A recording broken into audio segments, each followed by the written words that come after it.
What's up squad, my name is ESO and welcome back to the channel. In today's daily Skyrim video I will be giving you the top 10 thief tactics to playing a sneaky thief character in Skyrim. And guys, if you haven't already, make sure you smash that subscribe button and then also hit the bell icon next to it. This will ensure that you don't miss any of my daily Skyrim video guides. So let's kick this list off with number 10. The main bane of any thief is that damn locked door that stands between you and 90% of the valuable goods in Skyrim. Whether you're an adventurer or you're just trying to rob that batty old hag's home in Riverwood. You look sick. I hope it's not contagious. You're going to encounter a lot of locks in Skyrim. So here's one of my top tips to make them easier.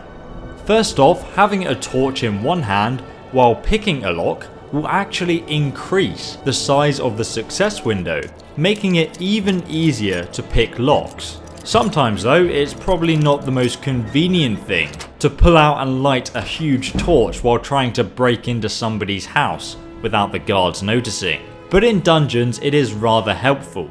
And that does bring me to tip number 9 guys. Because if you're like me and you're still crap at lockpicking, even while singeing your eyebrows off with a torch, do not worry. There's a secret that's been hidden right in front of your eyes this whole time. When you are lockpicking something and your lockpick breaks in Skyrim, you'll notice that the pick breaks in the direction of the lock's sweet spot.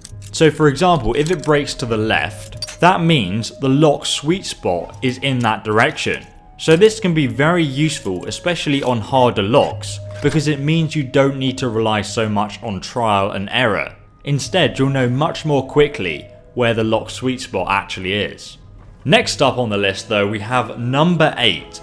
So you finally got inside that house, but there's nothing of any value in there for you to actually rob. Stop. Go back outside and take a look at the outside of the door. See this strange symbol carved into the front of the house? That's a shadow mark. This particular shadow mark symbol is a message from a previous thief that tells us that this house is empty. And these can be found on pretty much most houses in every single major city in Skyrim. So the next time we're robbing houses, we're going to be looking for 2 shadow marks in particular. The first of which is the loot mark that looks like this. This shows us that there's something valuable inside this place for looting. Then there's the thief cache mark that indicates a dead drop of goods that you can take and sell. So it might be like lots of gems. I usually find that it's a very early source to get glass and daedric arrows as well as enchanted daggers and bows. So it's very good to know the locations of these secret thief caches. So now before you head inside a house or building with a master leveled lock, just double check and see if there's a loot shadow mark outside of it. If there is, it's definitely going to be worth lockpicking and stealing what's inside. So you'll usually find these marks near doorways to houses or on the front facade of where the doorway is. And if you're interested in learning more about shadow marks and their meanings, make sure you check out my link in the video description that shows you all 9 shadow marks and explains what they mean and how they're useful to you. Next up on our countdown we have number 7. And this isn't so much a tip, but I just want to let you guys know it exists because it's pretty cool. You've probably come across a few treasure maps in Skyrim and each map has a drawing of where a secret hidden chest is located. So this one for example shows me a map of Riverwood and then it directs us towards a hollowed out log and there's a little sketch of it in the corner there, and that shows us that there's a chest hidden inside by a previous thief or adventurer. But there are actually 10 maps to find in total, and if you have the Dragonborn downloadable content, which is also included in Skyrim Special Edition, there's a unique set of armor that you can get using a treasure map. Each chest will only appear though if you have first discovered the map you need to find it. And if you want to find all of these treasure maps for yourself, I've already made a guide on where they can be found in the description. And then I've also made another guide on where to find all of the chests that are actually hidden. So if you guys watch the one on where to find all the treasure maps first, and then if you get stuck, use my other guide to help you out. Next on the list is number 6. So you've gone and dropped yourself right in it. You've stolen the contents of Markov. I didn't even know that was humanly possible to carry 80,000 tons of ingots. And it looks like neither did anyone else, from all those sideways stairs you get as you make your way down the street over encumbered. Hardly even able to walk anymore. Good luck getting any of that valuable loot back to your house in Whiterun when you can't fast travel because you're over encumbered. Or can you? That's right. Just waddle over to your local stable and purchase a horsey. Climb on the back of your horse and then open up your map, and you will now be able to fast travel. So this feature just allows you to cart the contents of Markov across the whole of Skyrim, despite being over encumbered. It's also really useful if you just want to move some of the stuff from one house into your new house in Solitude or something like that. Alternatively though, you can also use your follower, such as Lydia, to carry all your stuff for you. But as you guys know, the best thieves operate solo. Now we're halfway through our top 10 list, so for tip number 5, I'm guessing you've probably finally picked that lock by now. But if you're still standing in the torchlight struggling for some reason, just try asking your follower for some help. Firstly, you'll need to give them at least one lockpick, and then you can just ask them to do something for you. You can now direct them to actually pick the lock in question. Your follower will be able to pick any locked chest that you come across, including a master leveled lock in some dungeon or something. Each time you do it though, it will use up one lockpick. And also you will find that only some followers will unlock chests where it would count as a crime to open it. So for example, you can't tell Lydia to steal for you, but a Dark Brotherhood initiate or a thief would not care about stealing, so they would be able to open that for you.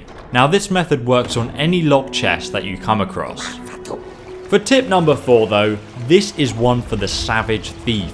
Usually the idea of thieving is to break into one's home and then loot the place of all their valuables and sweet rolls before anyone notices that you're even intruding. But if you're a crap thief and you're always getting caught, or you're just an absolute savage, you can actually remove your bounty by killing all of the witnesses that see you commit a crime. I guess it's up to you to decide whether or not it's worth doing, losing that stolen sweet roll, or slaughtering that poor old man's wife. Oh no, by the gods, this can't be happening! Alternatively though guys, if you're worried about your items being taken by the guards when you go to prison, I suggest that you stash all your items in a barrel or any other container. So long as opening the container does not count as stealing, it's perfectly okay for you to stash all your items in there. They will then stay there for 3 in-game days before they disappear. That's plenty of time for you to then go to prison and come back and reclaim all of your stolen goods when you're out. So you can then just sell them to a fence or keep them for yourself. Next on our list is tip number 3. And you've probably got a lot of stolen items by now that you guys need to sell. But before you do go to that fence to sell your stuff, I suggest actually finding the local town beggar. If you go ahead and give that beggar 1 gold coin, you will get the Gift of Charity perk. This is a secret hidden effect, and it will actually boost your speech skill by 10 points for a whole hour in real life. So now you will make more gold when fencing your items. You can also find a fence in the Thieves Guild in the Ragged Flagon, which is in the city of Riften. And this fence will buy all of your stolen goods. You can also sell them your stolen items and then buy them back to actually remove the stolen tag from that item if you wish to keep it. Then you won't need to worry about getting your stolen items confiscated from you when you're arrested. Next guys, we have the second ultimate thieving tip on our list. Pickpocketing is a huge part of getting useful items like that key to somebody's house, or stealing some of the shop merchant's rare poisons or soul gems, and even making some quick gold. As you can see, whenever you pickpocket an item in Skyrim, you'll see that there's a percentage on the bottom right corner for each item and the chance you have to successfully steal it. Now this is usually based on your pickpocketing skill level. The highest chance you can have in the game for pickpocketing a item successfully is 90%. This is actually very easy to achieve though, guys.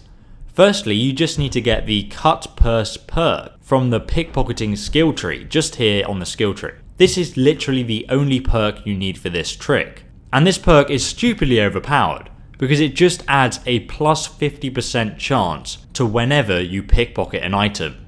Then guys, if you also wear the blackguard boots as well, and you can find a guide on how to get these boots down below in the description. It's actually part of the best armor set for a thief in the entire game, but the boots will add an additional 40% chance. So now you guys will reach the pickpocketing cap of a 90% chance to successfully pickpocket anything, and you can just go around Skyrim pickpocketing everyone you come across. Shop merchants are usually the best targets. And now, finally, the ultimate thieving tip in our top 10 list. I call this Daylight Robbery, and it's kind of one of the oldest tricks in the book if you've been playing Skyrim since release. Simply find any basket or bucket lying around the place, conveniently found in most shops in fact, and then pick it up, and to do this just hold down the pick up button to then hold it in your hands. Now just carefully place it over the shopkeeper's head. Now because Skyrim actually works off line of sight, if the shopkeeper cannot see you, they cannot detect you. So now you can steal all of the wares that the shopkeeper owns and just run them out of business. Wahaha! Easy daylight robbery is easy. And then you can just pickpocket the merchant as well to leave them with absolutely nothing. And that, my friends, is how you become the ultimate sneak thief in Skyrim.